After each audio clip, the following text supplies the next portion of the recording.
Hello and welcome to episode 1 of YouTube Has a Problem, because I have a feeling I'm going to be saying that sentence a lot over the years.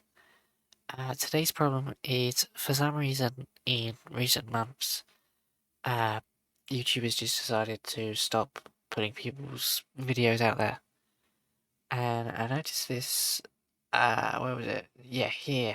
Back at, end of April, I had a video that just did abnormally bad. Like this sort of performance, you just I'd never seen on the channel.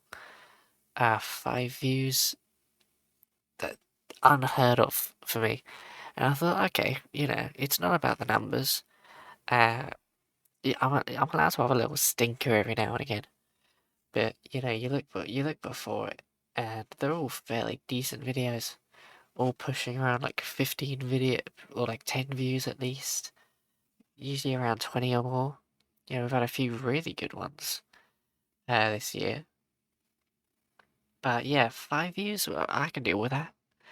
And then it got to the point in May where I was trying to experiment with just uploading Minecraft. And I suddenly found with the Minecraft videos that, again, you're getting like single digits. Bearing in mind, with a channel as large as mine, you'd think that YouTube would be pushing it out to a lot of, uh, a lot of people would be seeing these videos, especially if I'm getting like 20 views on average before then. You'd think that I wouldn't be getting this low. I've been uploading weekly all year. Every Friday I've been putting out a video, and I've never really had this issue. So I thought, okay, this is very strange. I'm, you know, I'm not really getting a lot of eyes on my videos. So May ends, it goes into June, and I start making Grand Theft Auto videos. And yeah, the views sort of bounce back up a little bit, but then you still got the occasional one that just doesn't do any good. And then you got another Minecraft video that doesn't do well, another War Thunder video that doesn't do well. And then you get to the past 3 weeks, uh, you had a tech video, which usually this does fantastic. Uh, if I go to the popular videos, and I look here at my popular videos, you've got a tech video here, tech video here. Uh, you go down a little bit, got a tech video here. You, tech usually does good on this channel. This is technically a tech video. Videos about technology and hardware, they usually do well. And I was expecting this to do well. As usual, it reaches a lot more people. But it got 3 views in the first week, and I thought that's really like, okay, we got a serious problem now. I was expecting this to do really well, and I speak to some people about it. One of the hunches that someone had was this video didn't do well because of like censorship. YouTube apparently has been cracking down a lot on videos and swearing. So I thought, okay, to be fair, I did include this in the video. And remember, guys, spectacles, testicles, wallet, and watch. Please, God. Spectacles, testicles, wallet, and watch. So this entire video was a massive waste of time. I also included this bit. I am a sexy bitch. Yes. Funny clip. I just included it because, I like Austin Powers and I wanted to include the reference. But, there was a slight suspicion there that the word testicles might have gotten the video suppressed. So I thought to myself, okay, well, I'll cut out those jokes because I don't need them. And that's what this was. And again, it hit the same roadblock. I will actually, if I show on the analytics, you see here, this is the amount of days since the video's been uploaded. And the line is how many views you get. And at 3 days, we had 2 views. At basically a week, we had 3 views, 4 views, and then eventually it sort of picks up a bit. After more than a week, we start to see growth on the video. That's really unusual. And I think it was this point here where I thought to myself, okay, I can't ignore this. Clearly something has changed with YouTube. Videos that used to do really well just aren't being pushed out to anyone anymore. So I tried doing a couple of Minecraft videos here, and again the same problem. I loved this video. This video is so much fun. It really sort of gave me a bit of spring, as it sort of gave me energy to play Minecraft again. And I've been playing it a lot more in my spare time. I'm enjoying Minecraft at the minute because of this video and the fun I had recording it. But then you look at the views and like no one seems to care. Except people would care. What's actually happening? And yes, I spent my morning doing this.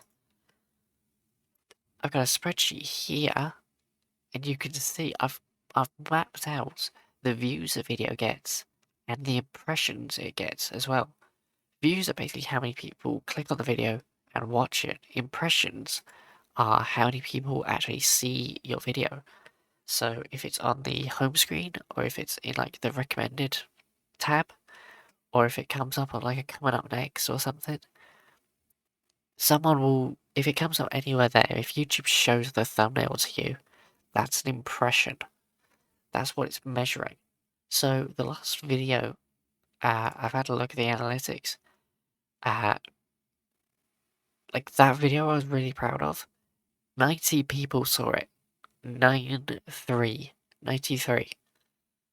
93 people got shown that video in, what is this now, 2 weeks? Bearing in mind, the average that you look back on all of these videos and sort of the performance tends to flatten out after time. So it won't constantly be shown to new people. It will get shown to a load of people at the start, and then it will stop being shown to people. But you know, even the you look down, and this GTA video that only got 10 views got shown to at least 650 people. On average, it's around 1,000 at least. I can actually put it here, and the impressions, about half of them are at least 1,000 impressions of the past year. I've really spent my morning doing this, by the way. So yeah, something's changed at YouTube in the past few months, and it's not just me that's noticed it. As you're about to hear from some content creator peers of mine, YouTube has changed. So when I upload one of these videos right here, and it gets 17,000 views, but I upload a heavily edited game review or otherwise, and it gets 1.5, I just want to say that I know that's not the viewer's fault. That's YouTube going, we don't care about this video. My videos before I took my break were averaging from around, I want to say, 30,000 to 50,000 views per video. Now we're hitting around 10 to 20, and some of them are barely breaking 10,000 views. I could definitely feel like there was a switch just flipped on YouTube where some stuff just would not get pushed as much as it used to. Getting that initial boost of views at the start, at the release of a video, is quite important because it generates that initial interaction with the video that which will help push it out to a wider audience. Bearing in mind, all three of these creators are much larger than I am, sort of channel-wise. We're talking about hundreds of thousands of subscribers, or even just tens of thousands on these channels. And even they're noticing that something's changed at YouTube in the past few months, where things just aren't doing as good. God knows why. God knows why. What frustrates me is for channels my size, you can't grow, which means you're perpetually stuck. Sort of, you're just stuck making content. You have no way of knowing if it's going to be successful, and you have no way if it's going to be something that people even want to hear about. But you have to keep making it because you don't know until you've already done it. You don't know until it's done. current climate of the algorithm, the landscape of it all, means that you don't know if a video is going to do well. So you can't take any steps to grow your channel. So my channel is stagnant at the minute, and there's nothing I can do about it because I've got no feedback from YouTube on how to improve. I just put out the same content as usual, same successful content, and it flops. Meanwhile, you've got the larger creators. So if the larger creators I've featured here, you got things like Robin or Alex, and these are people whose income is YouTube. People who, they have financial dependencies, things like rent and groceries and bills to pay, and YouTube pays for these things, or at least it would if the platform was being fair about it, if it was a reliable source of income. And obviously, it's a creative industry. You're paid by however much demand you have. But YouTube, as we've known for a while now, is a rigged system where sometimes it feels like the demand is artificially inflated or artificially suppressed. You're already on a bad footing because, like with all other gambles, you don't know the odds, but the house does. Hence the phrase, the house always wins. It's made worse by the fact that being a massive company driven by financial motives, YouTube is especially not going to try and get you to succeed because it doesn't want to pay you out. It wants you to invest and for it to reap the rewards of your investment. I was working on this morning and I got my way through it and I added this click-through rate to the table. So I wanted to see, okay, so if we take a look at the largest values, 10% of people who got shown the modded Minecraft video ended up clicking on it. 342 impressions, 37 views. 10% of people who saw it clicked on it. So, maybe people want to see Minecraft, modded Minecraft, or maybe the thumbnail was just good. It did have an anime girl in. So maybe if I stick more anime girls in the thumbnails, I'll get a better click-through rates. And what little impressions I get, I can scrape more of. Maybe this video here, instead of being 3 views, it could be 9 views if I add an anime girl to the thumbnail. But you look at the percentages and you get your calculator out and you ask yourself, okay, well if I do this, this, and this, surely I'll see some benefits. Well, no, you won't, because you're gambling each time you upload a video, and this is something that I've had to come to terms with whenever I've been making my videos. You can't look at the numbers and come to a conclusion. Numbers only tell you so much. You're still banking at the end of the day on a lifeless series of instructions written in code in San Francisco to essentially tell the website to show your work. Your success is make or break dependent on the whim of not so intelligent artificial intelligence. So, we've established that YouTube doesn't want you to win. YouTube doesn't want you to be successful because success is finite. And if it gave it to everyone, then no one would succeed in it. And we see that with all kinds of genres on YouTube. The minute they become oversaturated, no one can get their foot in the door and no one wins. So, what is YouTube doing? Well, in preparation for this video and looking at different examples of content creators getting just terrible results with the algorithm, I came across this section of an iSorrow Productions video, which I'd like to play for you all now, because he's got an interesting theory. I made a YouTube short. On the first day, it got 600,000 engaged views. What YouTube now wants is for you to condense an entire video down to about 1 minute and 20 seconds for somebody to swipe up on the YouTube Shorts app, and that's it. I think I would rather jump off a bridge. It's an easy way to like advertise a longer video, but obviously YouTube will not show you that longer video anymore, so what's the damn point? I took time off for my own mental health. Just at a switch somewhere at YouTube HQ, a man who's going through some really rough times has his entire livelihood now at risk.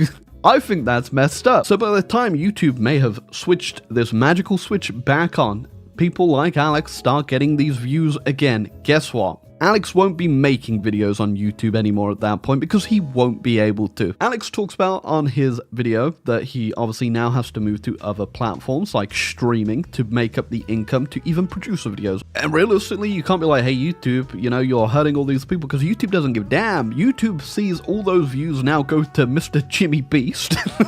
And they're like, yes, money please. Yeah, what's YouTube doing? Well, to be honest with you, I have no clue, and if I did have a clue, I think they would have probably made me CEO by now, because God knows what's going on inside of God knows what's going on inside of YouTube HQ, but I think someone from outside needs to just have a look inside. You know, what? It's not a good place for creators. It's not a healthy space for creators. I've already mentioned how smaller channels can't start, larger channels can't grow, or smaller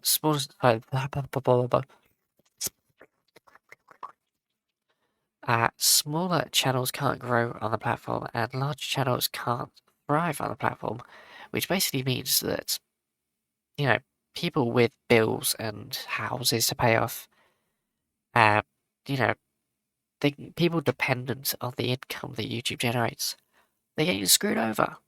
Their income security that might have previously been very stable for several years is now belly up overnight. And it's a bit like a company going under and mass layoffs, but you only found out within like a week's notice through an email. It's not a good place to be a creator, and it's not a good time to be a creator because everyone's getting screwed over. And at the end of the day, I think what frustrates me most is the fact that these are real people with real lives that are being affected, and there is a company at the heart of all of this that is trying to maximize profit margins. We've already seen that, you know, YouTube and their parent company Alphabet, their sort of sister company Google, they all believe in exponential growth. This myth that you can just keep on generating sales and each year of sales will be larger than the last. That's not a goal to aspire to. You shouldn't be getting more and more money each year. You should basically go the way of the Arizona iced tea person, the company that makes the iced tea, and you should just try and break even, balance the books.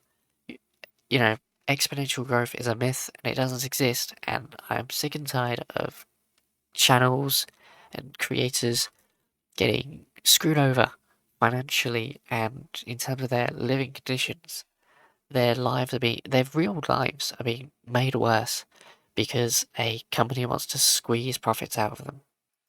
I was gonna include a clip from a Tommy in It video about how YouTube's changed, but I don't think it really fit in with the video, which is a shame because I would have loved to put Tommy in It in the tags and increase the viewer retention, or increase the chances of this video getting seen by sticking Tommy in It in the tags.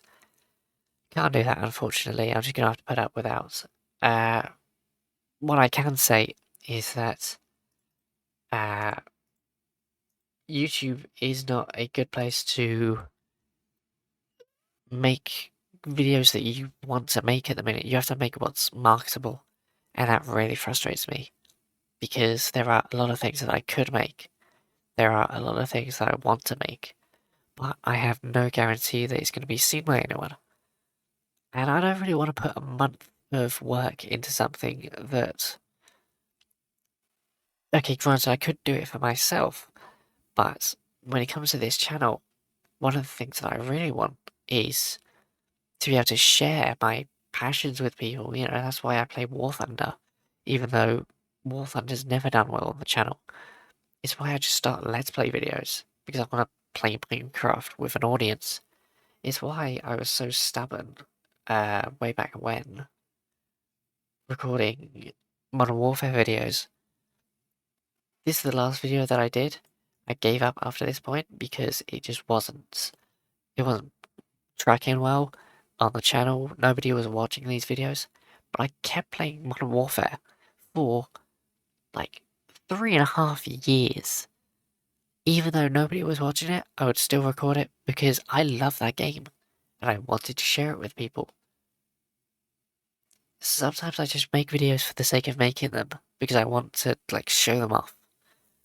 And that's all well and good if I'm recording. It's all well and good if I'm recording Call of Duty for half an hour and then I just like splice up the clips and then put them out the next morning. That's all well and good. But when it's something like, let's say, for instance, the 2024 retrospective, that's a 42-minute long video, and I spent several weeks making that thing, from scripting to reviewing, recording, editing, uploading. It was several weeks of work. Or the Dewadden video, which is one of my proudest videos, and it's something that really performed well. But that was, again, a lot of work.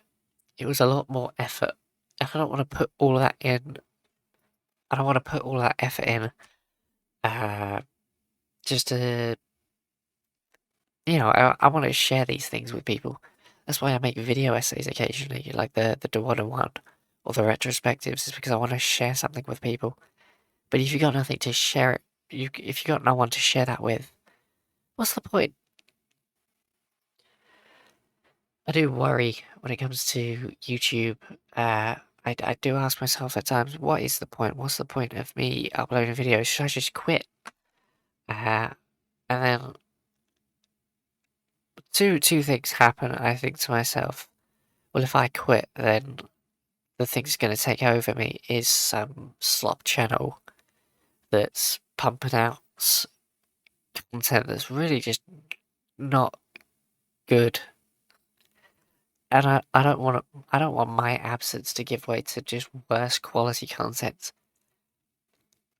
I genuinely feel like I'm proud of my work and I want to share it with people. Hell, I started this channel way back when. Actually, no, I started this channel even further before that. This is almost a 10-year-old channel. But I started uploading videos because I wanted to go back to old school Let's Plays. I hated the Mr. Beastification of YouTube. I hated how much dopamine was expected to be released from every video. How you had to basically scream at the camera for like 20 minutes in order to keep viewer attention. This is why I talk so quietly now. Because I don't do that sort of screaming business. I'm a firm believer in when YouTube had the motto broadcast yourself. I still believe in that to this day. I will broadcast myself. But when you're penalized for broadcasting yourself, when doing your own thing doesn't get you rewarded, but it just gets you comparatively penalized by worse metrics, and your channel is denied growth through stagnation, forced stagnation, it becomes demoralizing, and it's one of the things I've struggled with the past few weeks is, you know, this is an old pre-recorded video. I recorded this in February, I believe. Yep. This was recorded February 2025. This is a pre-recorded video because I just couldn't record that week. I couldn't bring myself to do it. This was some games on websites that I was playing. You know, in recent months, I've just been struggling to bring myself to record. But I still want to make something. Which is why I'm doing this video now, is because I'm fed up with the landscape and how good content gets penalised. I don't know if there's anything else that I really want to say. I'm recording this just off the cuff. I haven't sat down and scripted anything. I was going to, but I can't be bothered. I'm really tired. I'm fed up with the response that the algorithm has given me. Or I say the algorithm, that the YouTubers company has given creators this sort of neglect and just toying around with people's financial stability is so disgusting. It frustrates the hell out of me. But, so yeah, I just wanted to sit and complain for a little bit. Before I finish this video off, I just want to... I didn't really get a chance to put it in the video properly, but there's a really interesting sort of 10-minute ramble at the end of this Negative Legend video where she basically talks about the frustrations that they have with YouTube and their experience with it. And I was going to include it, but I couldn't really find anywhere to segue it in properly. So if you want to check this out in your own time, I'll link it down in the description. However, before I wrap this video up, here's just a couple words from content creators who I've featured in this video, talking about the fact that, you know, we're all passionate to make videos. We all want to make videos. We all want to make good videos. But due to tomfoolery, shall we say, we can't make the good videos because a bad video might set us back months or years or perhaps a lot of money. YouTube will not show you a video that I am much more proud of. You know what I mean? If I put those out, YouTube's just not gonna show you, because there are so many projects I would love to genuinely take my time on, spend weeks and weeks to months and months getting it just right the way I want it to be. But I know that when it comes out, YouTube's going to go, that's great. I'm going to push it to 500 of your 33,000 subscribers. Because I'm reinvigorated. I'm ready to go. YouTube, please, algorithm, please. But what we can say is just, you know, to the platform and to this almost godlike algorithm that we pray to every time we put a video out. Please, oh please, oh please, YouTube, do not let this video down. I'm not just a YouTuber. I'm a worker. I am an employee. I've got a job outside of YouTube. And that job really kills me sometimes. Which is part of the problem. You know, we're not all full-time YouTubers, and we can't all afford to be full-time YouTubers. Some of us are part-time YouTubers, some of us just do it as a hobby, some of us do it for free, for the love of the game. We can't afford to dedicate all of our time to YouTube, we can't afford to pump out content the way that YouTube wants. I haven't got the time or the energy to be turning all of my videos into shorts. So, please, oh please, oh please, YouTube, don't fail this video, please. Don't fail the channel or the people that make the platform as good as it is.